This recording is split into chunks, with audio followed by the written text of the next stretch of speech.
9, 8, 7, 6, 5, 4, 3, 2, 1, 0.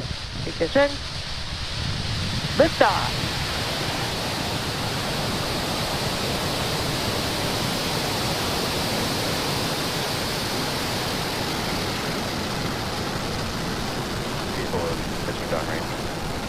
M1D propulsion is nominal.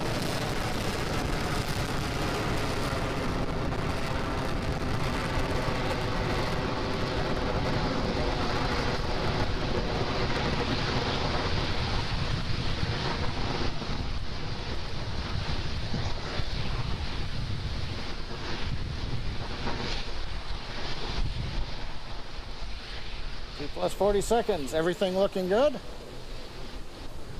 That's the call out, says M1D engines are throttling down, getting ready to reduce vehicle acceleration in preparation for the period of maximum dynamic pressure. We're in the bottom of the throttle bucket, as they call it. Now the Merlin engine's coming back up to full power as we get ready to go supersonic. Vehicle is supersonic. Supersonic, we're coming through the period of maximum dynamic pressure. Vehicle has reached maximum aerodynamic pressure. Guidance engineer confirms we're through the period of greatest pressure on the vehicle. Continuing downrange, trajectory looks good. Propulsion looks good. Avionics looks good.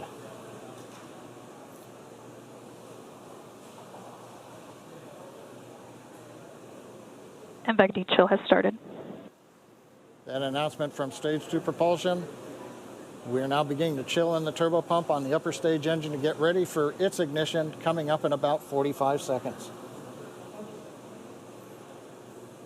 Nice view from the SpaceX cameras at Cape Canaveral as we head east out of Space Launch Complex 40 into the first of 2 orbits planned for today. This orbit is the parking orbit, a low Earth orbit trajectory that will take us over the equator and will eventually relight the upper stage engine to transfer us into the desired geostationary. Now main engine cutoff, or MECO, coming up in several seconds, followed by pneumatic separation. The first stage pushes away from the second stage, and then ignition of the second stage engine.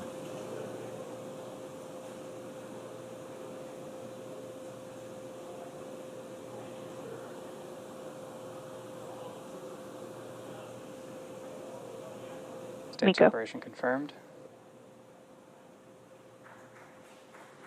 MECO on time. Stage sep looks good. And the call out, MVAC-D engine is at full power. The view on the left screen, you can see the large titanium grid fins now slowly opening. That begins about a 2-minute period as we slowly rotate the first stage around to get it ready to come back through the atmosphere and land on the drone ship in the Atlantic off the east coast of Florida. Right-hand side, second stage engine glowing red. That's normal for the MVAC-D. Trajectory. Trajectory is nominal, we've heard from the guidance engineer. Great views coming from space. We're coming up on fairing deploy.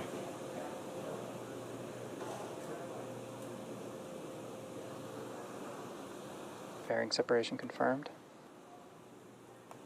And we've heard the call out from the avionics engineer. Fairing separation is confirmed.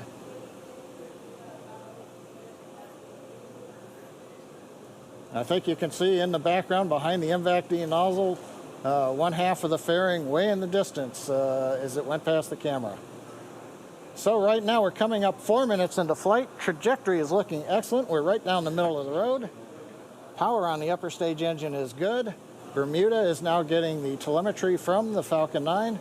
And we're getting great views from space at T plus 4 minutes and 13 seconds. For those of you just joining us, we had a successful liftoff of our Falcon 9 rocket at 5:30 p.m. Eastern Time from Cape Canaveral. On the right-hand side of your screen, our second stage, its engine is glowing as we continue to take the ANASIS-II satellite payload to its desired orbit. On the left-hand side, our first stage. We're beginning our recovery attempt on our drone ship out in the Atlantic Ocean. The next milestones coming up include that first stage's entry burn, followed by the second stage engine cutoff, known as SECO 1. the first stage landing burn, and then that hopeful landing. The entry burn will occur at about 6.5 minutes after liftoff. And what you don't see pictured here are those two fairing halves. They've been jettisoned, and it will take some time for them to get down to sea level. So we won't be covering on the webcast that recovery attempt status, but stay tuned on social media for updates.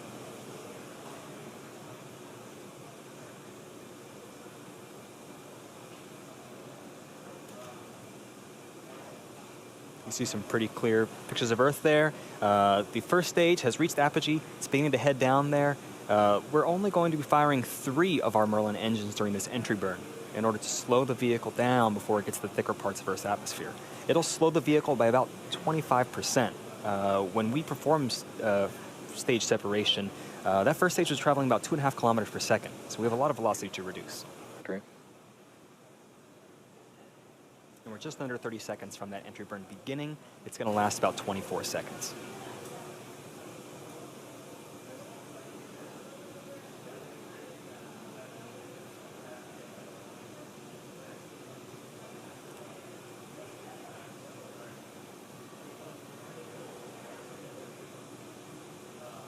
We're 10 seconds away from entry burn.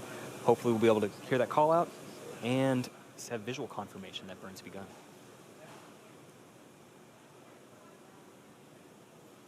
Stage 1, entry burn startup.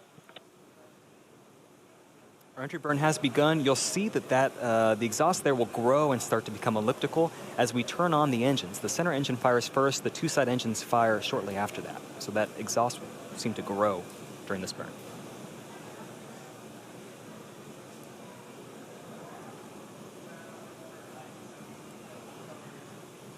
Stage 1, entry burn shutdown.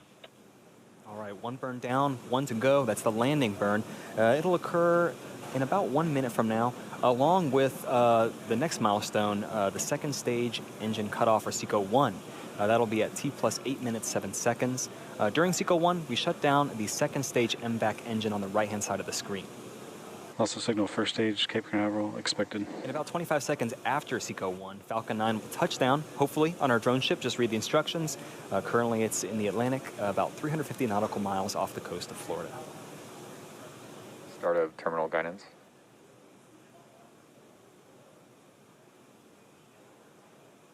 And in terms of velocity of that first stage, drag alone is slowing the first stage down another 80%.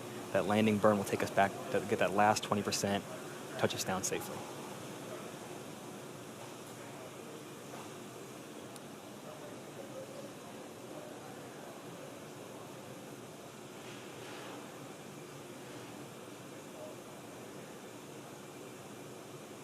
Just under 10 seconds from landing burn and SECO 1.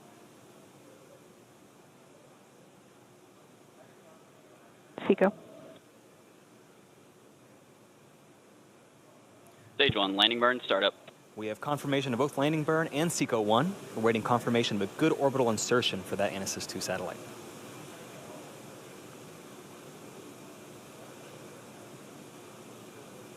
And the landing Stage 1. Also landing laser deploying now. Nominal park orbit insertion. And there it is. That is our 57th successful landing of Falcon 9 on our drone ship. Just read the instructions. While we were watching that landing, we also had confirmation of nominal orbit insertion. We're all pretty excited over here at SpaceX for being able to